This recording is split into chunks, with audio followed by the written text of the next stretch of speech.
بزرگان محترم، معزز و مکرم سامعین کرام، برادران عزیز، نوجوانان اسلام، گزشتہ جمعہ نکاح کے عنوان سے کچھ باتیں ہمارے سامنے آئی تھیں اور یہ بتایا گیا تھا کہ نکاح ایک عبادت ہے۔ ہر عبادت کا ایک وقت ہوتا ہے اور ہر عبادت کا ایک خاص طریقہ ہوتا ہے۔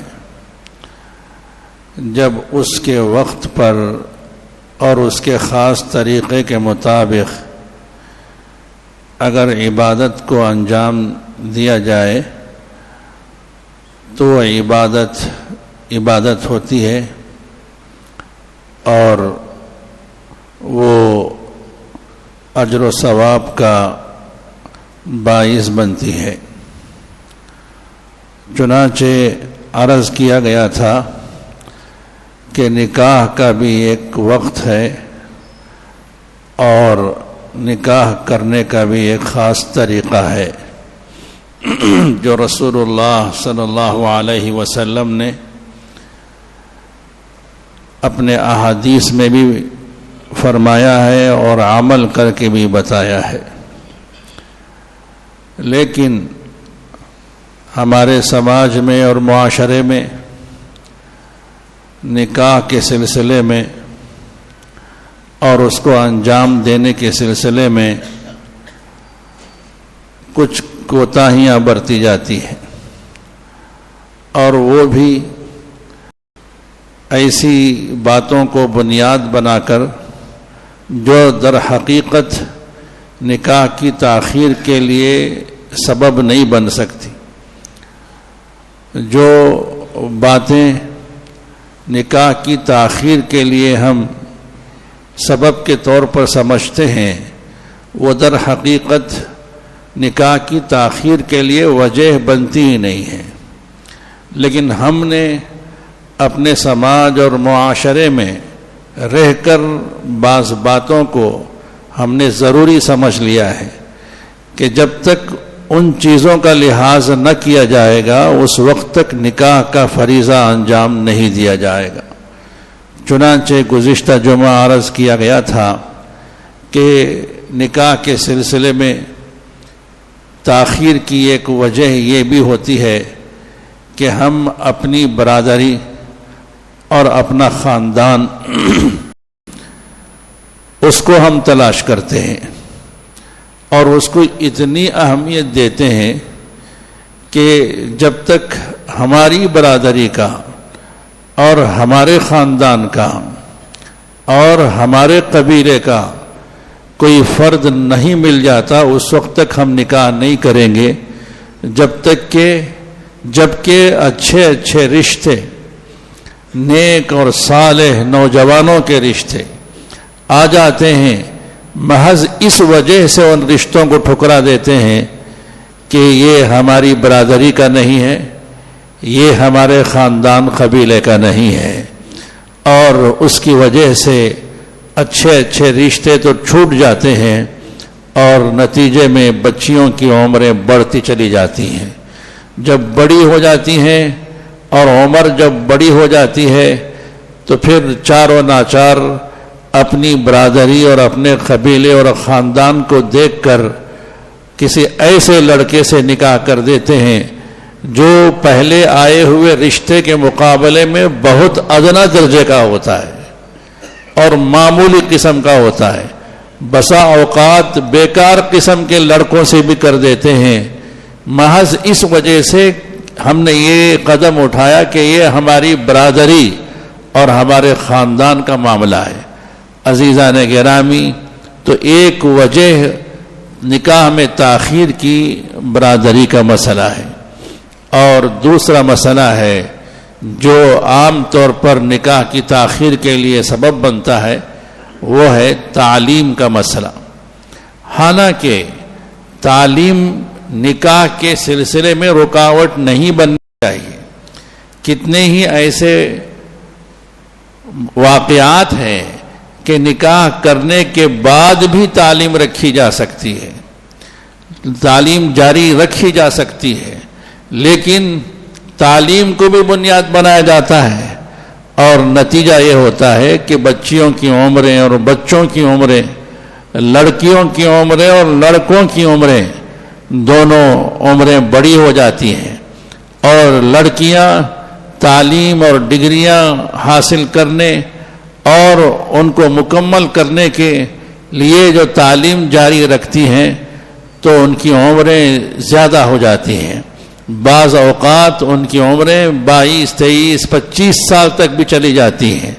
جب تعلیم مکمل ہوتی ہے تو اس لیے رشتے نہیں آتے کہ لڑکی کی عمر زیادہ ہے. لڑکی کی عمر زیادہ ہونے کی وجہ سے یا تو رشتے نہیں آتے, اگر آتے بھی ہیں تو اس معیار کے نہیں آتے جو معیار کے ان کو چاہیے ہوتا ہے. اس لیے کہ عام طور پر بچیاں, لڑکیاں لڑکوں کے مقابلے میں زیادہ محنتی ہوتی ہیں اور زیادہ سنجیدہ ہوتی ہیں, اور پڑھنے لکھنے میں وہ لڑکوں کے مقابلے میں آگے ہوتی ہیں, اور اس کے نتیجے میں اچھی اچھی ڈگریاں وہ حاصل کر لیتی ہیں, اور ان ڈگریوں کے حصول میں وقت جب آگے بڑھ جاتا ہے تو عمر بڑھ جاتی ہے. جب عمر بڑھ جاتی ہے تو پھر یہ کہہ کر رشتے نہیں آتے کہ عمر بڑھ گئی ہے. اور لڑکیوں کے لیے بھی ایسے لڑکوں کی تلاش ہوتی ہے کہ جو ان کے درجے کا ہو, جو ان کے برابر کا ہو, اس لیے کہ اچھی اچھی ڈگریاں لڑکی کے پاس ہیں. اگر لڑکا بھی اس جیسی ڈگریوں والا اگر ہوتا ہے تو وہ اپنے لیے عزت کے برابر سمجھتی ہیں اور درجے کے موافق سمجھتی ہیں. لیکن نتیجہ یہ ہوتا ہے کہ عمر کی زیادتی کی وجہ سے اچھے ڈگریوں والے اور اس کے موافق اور اس کے درجے والے نہیں ملتے. نتیجہ یہ ہوتا ہے کہ معمولی جسٹ پاس, SLC پاس, POC پاس ایسے لڑکوں سے نکاح کرنا پڑتا ہے, اور زندگی بھر یہ آپس میں ایک قسم کا تناؤ رہتا ہے کہ لڑکی زیادہ تعلیم یافتہ ہے اور لڑکا اس کے مقابلے میں تعلیم کے اعتبار سے اس درجے کا نہیں ہے. تو عزیزان گرامی, تعلیم کو بھی نکاح کے لیے رکاوٹ نہیں بننے دینا چاہیے, اور یہ ایسا معاملہ نہیں ہے تعلیم کہ جس کی وجہ سے نکاح کو مؤخر کیا جائے, اور اس کی وجہ سے بہت سی خرابیاں بھی پیش آتی ہیں بعض اوقات کہ لڑکیوں کو ایسے یونیورسٹیوں میں بھیج دیتے ہیں جہاں پر مخلوط تعلیم ہوتی ہے, لڑکے اور لڑکیاں دونوں مل کر ایک جگہ پڑھتے ہیں, اور اس کی وجہ سے بہت سی خرابیاں ان کے اندر پیدا ہونے کا اندیشہ ہوتا ہے. اور خود پڑھانے والے ٹیچرز بھی, وہ بھی بعض اوقات لڑکیوں کو ہراساں کرتے ہیں, پریشان کرتے ہیں, ان کا بلیک میل کرتے ہیں. پھر نتیجہ یہ ہوتا ہے کہ بعض اوقات لڑکیوں کو اپنی عصمت اور عفت کو بچانا بھی مشکل ہو جاتا ہے, اور بہت مشکل ہوتا ہے ان کے لیے اپنی دامن کو حفاظت کے ساتھ لے جانا. تو اس لیے ایسے حالات میں, ایسے معاشرے میں اور ایسے سماج میں کہ جہاں پر ان کی عفت کو بچانا مشکل ہو, کہ وہاں پر جی ہم اپنی بچیوں کی تعلیم کے لیے اپنی بچی کی عصمت کو بیچ کر تعلیم دلانا, یہ کوئی دانش مندی اور عقل مندی کی بات نہیں ہے. ہاں, اگر ایسی تعلیم گاہیں ہیں جہاں پر صرف لڑکیاں پڑھتی ہیں اور پڑھانے والے بھی لڑکیاں ہیں, عورتیں ہیں اور ٹیچرز ہیں, تو پھر ایسی جگہوں میں تعلیم آپ دلوا سکتے ہیں. اس لیے کہ بعض شعبے ایسے ہوتے ہیں کہ جہاں پر لڑکیوں کی ضرورت پڑتی ہے, مثلا لیڈی ڈاکٹر کی ضرورت پڑتی ہے. بعض سرکاری دفاتر ایسے ہوتے ہیں کہ وہاں پر بھی اگر بجائے مردوں کی اگر عورتیں اگر ہوں تو عورتوں کے لیے عورتوں کے پاس جا کر اپنی ضرورتوں کو پورا کرنا آسان ہوتا ہے. اس لیے مطلقاً ہم یہ نہیں کہتے کہ تعلیم بچیوں کو نہ دلائیں, بلکہ یہ کہتے ہیں کہ تعلیم اگر دلانا ہو تو ایسی جگہوں میں تعلیم دلائیں جہاں پر ان کی عصمت اور ان کی عصمت اور ان کی پاک دامنی محفوظ رہے. تو بہرحال عزیزان گرامی، ایک وجہ یہ ہوتی ہے کہ شادی میں تاخیر کی تعلیم کا یہ ایک بہانہ ہوتا ہے کہ جس کی وجہ سے مسئلہ یہ ہوتا ہے کہ یا تو رشتے نہیں آتے عمر کی زیادتی کی وجہ سے، اگر آتے ہیں تو پھر صحیح نہیں آتے، اور بعض اوقات یہ بھی ہوتا ہے کہ لڑکی جب اچھا پڑھ لکھ کر آگے بڑھ جاتی ہے اور اچھی ڈگری اور اچھی ڈگریاں لے لیتی ہے تو اسے اچھی جگہ نوکری بھی مل جاتی ہے. جب اچھی نوکری مل جاتی ہے تو وہ زیادہ کمائی کرنے والی ہوتی ہے. مثلا آج کے زمانے میں 1,00,000-1,50,000 روپے تنخواہ جب لینے والی ہوتی ہے تو یہ اس کا اچھی تنخواہ لینا بھی اس کے لیے ایک مصیبت کا باعث بن جاتا ہے. یعنی نتیجہ یہ ہوتا ہے کہ اس کے گھر میں رہنے والے جو اس کے بھائی ہیں اور جو دوسرے جو مرد لوگ ہیں، مثلا اس کا باپ ہے، اس کے بھائی ہیں، وہ سب گھر میں آرام کرتے رہتے ہیں اور اس انتظار میں رہتے ہیں کہ جب مہینہ پورا ہوگا تو پھر میری بہن یا میری بیٹی کی تنخواہ آئے گی اور 1,00,000-1,50,000 آ جائیں گے اور پھر اس میں گزارا ہوگا. اگر اس کی شادی کر دی جائے تو پھر اتنا بڑا پیسہ اور کہ جس سے ہمارا گزر بسر آسانی سے چل رہا ہے، جس کی وجہ سے ہم گھر بیٹھے آرام کر رہے ہیں بغیر محنت کیے کہ جو ہم کو پیسہ مل رہا ہے، وہ آنا والا پیسہ بھی رک جائے گا. اور نتیجہ یہ ہوتا ہے کہ اس کی وجہ سے بھی بچی کی عمر اور بڑھتی جاتی ہے.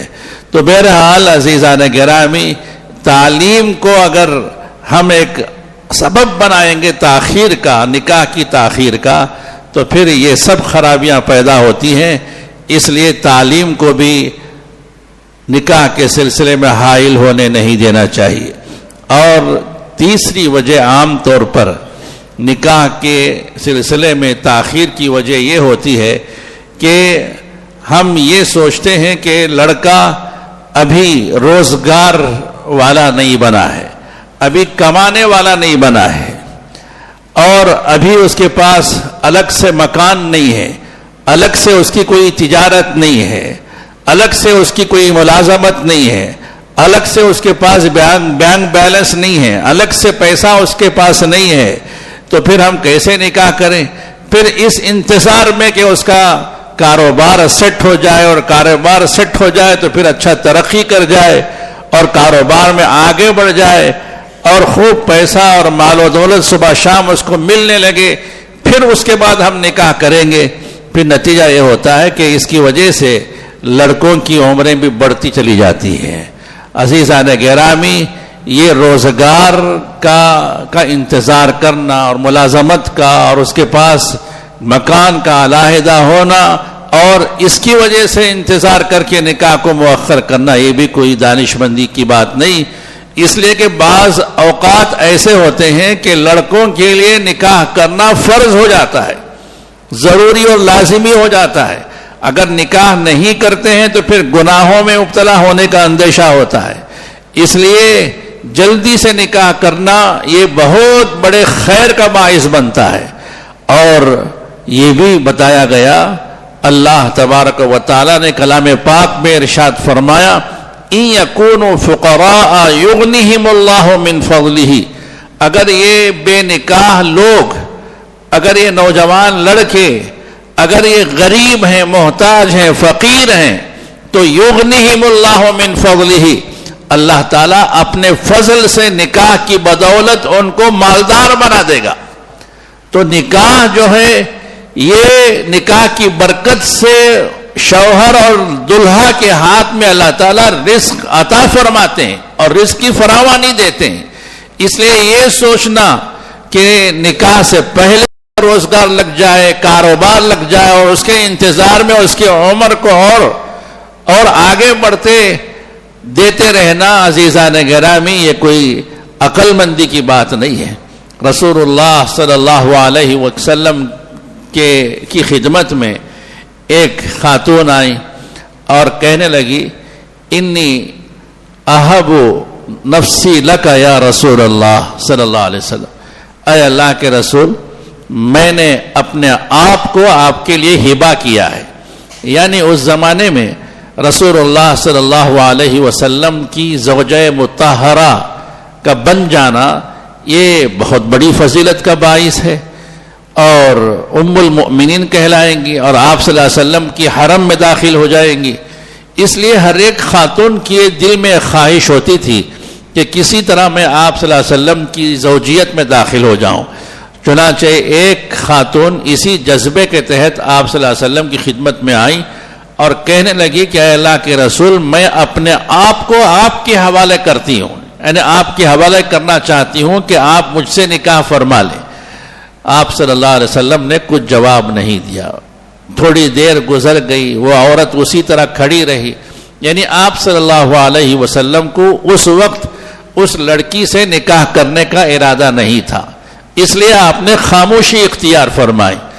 ایک صحابی اسی مجلس میں تھے اور وہ کھڑے ہوئے اور وہ کھڑے ہو کر کہنے لگے کہ زوجنیہا یا رسول اللہ ان لم تکن بکا ان لم تکن لک بہا حاجہ. اے اللہ کے رسول، اس عورت سے، اس لڑکی سے میرا نکاح کر دیجئے اگر آپ کو ضرورت نہ ہو. صحابی خود کھڑے ہو کر کہہ رہے ہیں کہ اگر آپ نکاح نہیں کرنا چاہتے تو اس سے آپ میرا نکاح کر دیجئے.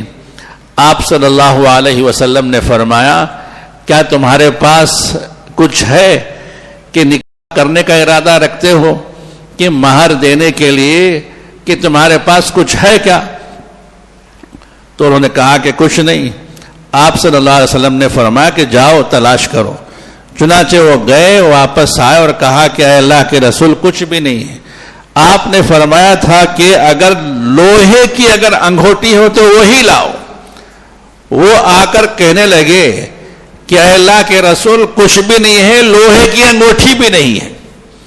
یعنی گھر میں پیالہ بھی نہیں، برتن بھی نہیں اور کوئی چیز نہیں ہے، لوہے کی انگوٹھی تک بھی نہیں ہے. آپ صلی اللہ علیہ وسلم نے فرمایا ارے کچھ تو ہونا چاہیے، نکاح کرنا چاہتے ہو لیکن کچھ تو ہونا چاہیے، کچھ تو دینا چاہیے. تو ان صحابی نے کہا اے اللہ کے رسول، میرے پاس یہ جو نیچے جو میں جسم کے نچلے حصے میں جو چادر جو باندھا ہوں، جو تہبند ہے، میرا جو نیچے کا کپڑا ہے جس سے میں سطر چھپایا ہوا ہوں، بس یہی میرے پاس ہے. یعنی یہ ایک ازار ہی میرے پاس ہے. اوپر کا تن چھپانے کے لیے بھی کپڑا نہیں ہے، نہ اوپر کوئی ردا ہے نہ قمیص ہے، کچھ بھی نہیں. صرف نیچے کا سطر چھپانے کے لیے جو کپڑا ہے یہی ہے، اس کے سوا اور میرے پاس کچھ نہیں. آپ صلی اللہ علیہ وسلم نے فرمایا کہ کچھ تو دینا چاہیے. انہوں نے اتنی فراخ دلی دکھائی اس وقت کہ اے اللہ کے رسول، میں یہ کروں گا کہ جو نیچے کی جو چادر ہے جس کو میں ازار کے طور پر باندھا ہوا ہوں، اس کو میں نصف 2 حصوں میں تقسیم کرتا ہوں.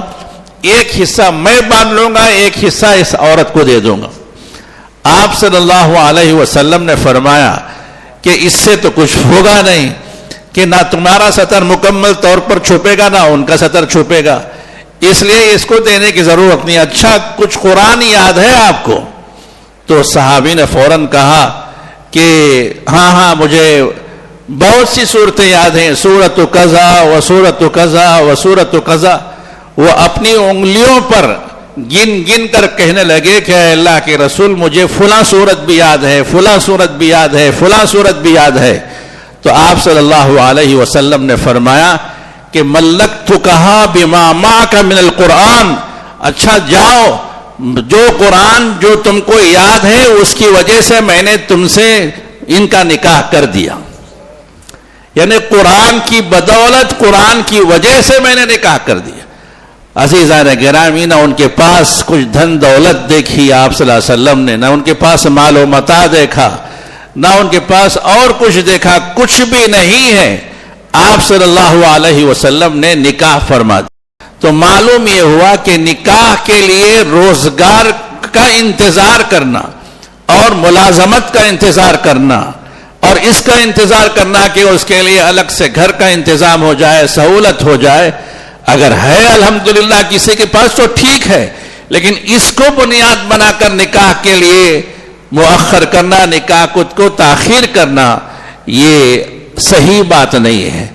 عزیزان گرامی، حضرت سعید بن مسیب رحمت اللہ علیہ یہ بہت بڑے تابعی ہیں، بلکہ سید التابعین کہا جاتا ہے ان کو، یعنی تابعی اس کو کہتے ہیں کہ جنہوں نے رسول اللہ صلی اللہ علیہ وسلم کے کسی صحابی کو دیکھا ہو اور صحابی کی زیارت نصیب ہوئی ہو اور صحابی سے ملاقات نصیب ہوئی ہو، تو یہ جتنے تابعین ہیں ان میں سے ان کو سید التابعین کا لقب دیا گیا ہے۔ حضرت سعید بن مسیب رحمت اللہ علیہ یہ بڑے محدث تھے اور حدیث کا درس دیا کرتے تھے۔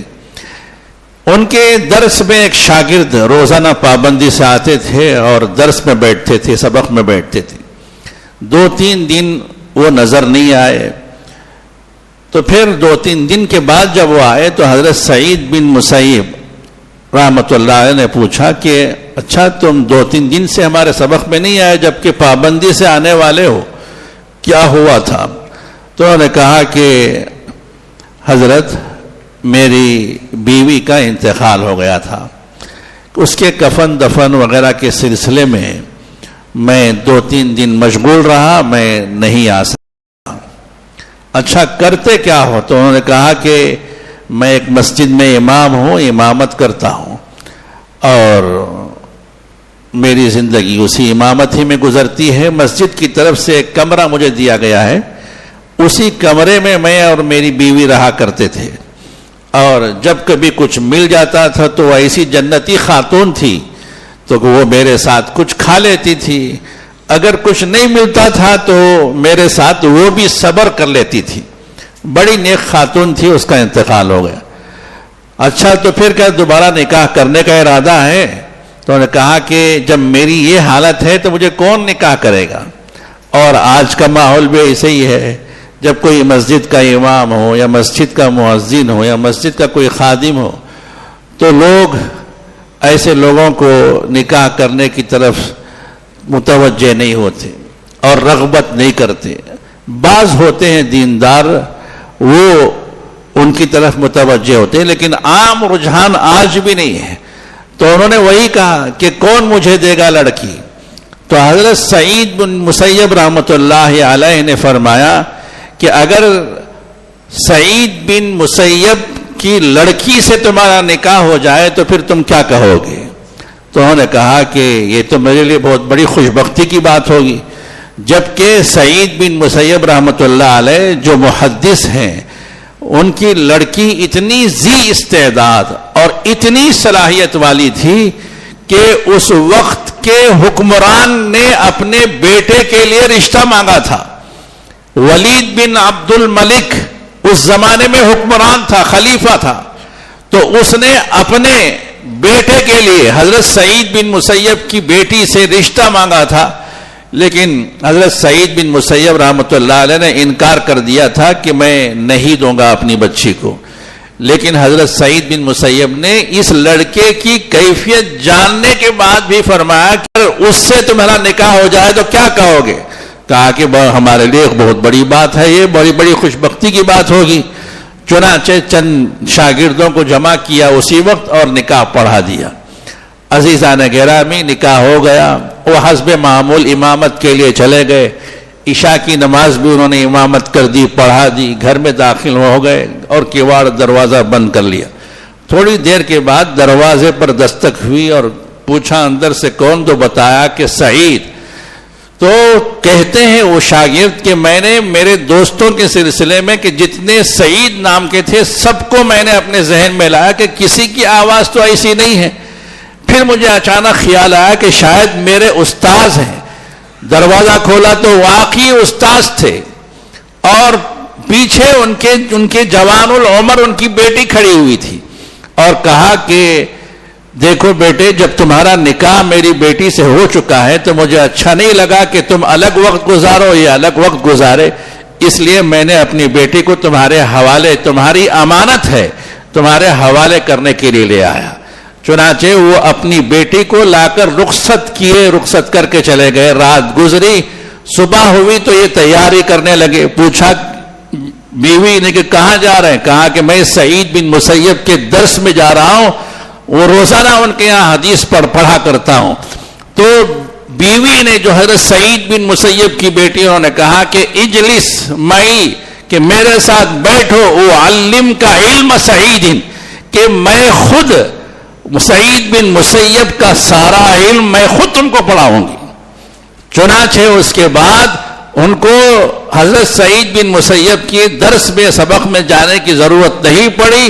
سارا علم بیٹی نے، جو کہ ان کی بیوی ہے، بیوی نے اپنے شوہر کو پڑھا دیا. تو عزیزان گرامی، یہاں پر یہ نہیں دیکھا حضرت سعید بن مسیب نے کہ خاص مکان ہے کیا، بینک بیلنس ہے کیا، یا ان کا کوئی روزگار ہے کیا، یا کچھ کماتے دھماتے ہیں کیا، اور ان کے اکاؤنٹ میں کیا ہے، اور ان کی پراپرٹی کیا ہے، ان کے کیا باغات ہیں، ان کی کھیتیاں ہیں، اور کیا کیا. ان عزیزان گرامی کچھ بھی نہیں دیکھا. تو معلوم یہ ہوا کہ نکاح جو ہے، نکاح کے لیے یہ روزگار کو بہانہ بنانا اور اس کو سبب بنانا یہ کوئی بنیادی چیز نہیں، بے بنیاد ہے. کہ بلکہ نکاح کی وجہ سے اللہ تعالیٰ غنی بنا دیتے ہیں، اللہ تعالیٰ عطا فرماتے ہیں. نکاح ایک ایسی عبادت ہے، نکاح کی برکت سے ہونے والے نوشا کے ہاتھ میں اللہ تعالیٰ رزق اللہ تعالیٰ بڑھا دیتے ہیں. تو میں نے عرض کیا کہ نکاح کے تاخیر کے لیے جو اسباب ہمارے سماج اور معاشرے میں ہیں، ایک تو برادری کا مسئلہ کہ جس کی وجہ سے ہم تاخیر کرتے ہیں، دوسرا تعلیم، اور تیسرا روزگار. یہ حقیقت میں کوئی رکاوٹ کی چیزیں نہیں ہیں عزیزان گرامی. اور نکاح صرف ایک ضرورت ہی نہیں ہے، بلکہ نکاح عبادت ہے، اور عبادت کو عبادت کے طریقے سے انجام دیا جائے تبھی وہ عبادت صحیح عبادت ہوتی ہے اور اس پر اجر و ثواب ملتا ہے. انشاءاللہ میں اس پر آئندہ جمعہ اور کلام کروں گا اور عرض کروں گا کہ نکاح کو کس طرح انجام دینا چاہیے. اللہ تعالی ہم کو عمل کی توفیق عطا فرمائے.